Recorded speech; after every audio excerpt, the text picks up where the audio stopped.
তুমি কোথা থেকে এসছো বোন? বারাসাত থেকে এসেছি দিদি, তোমার কাছে এসেছি। বারাসাত থেকে হ্যাঁ। এসছো। কিসের জন্য এসছো কিসের তুমি? জন্য এসেছি বলতে দিদি, আমার ঠিক মতো খাওয়া খাওয়া হচ্ছে না। মানে বাচ্চাটাকে নিয়ে খুবই কষ্টে দিন কাটছে। বাচ্চাটাকে খাওয়াতে পারছি না, শীতে কোনো রকম শীতের জামা কাপড় দিতে পারছি না। ওর মানে আমার স্বামী মানে ওর বাবা আমাকে রেখে চলে গেছে, বাচ্চাটাকে রেখে চলে কেন গেছে। চলে গেছে? অন্য একটা মহিলার সাথে সম্পর্ক ছিল, তার সাথে চলে গেছে।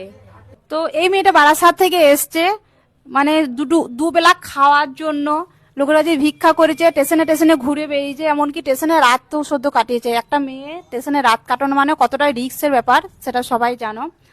তো বাচ্চাটাকে ঠিকঠাক খেতে দিতে পারছে না গো।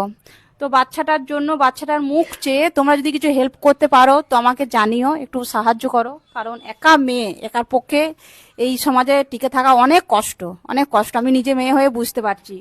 তো তোমরা একটু সাহায্য করো, হেল্প করো।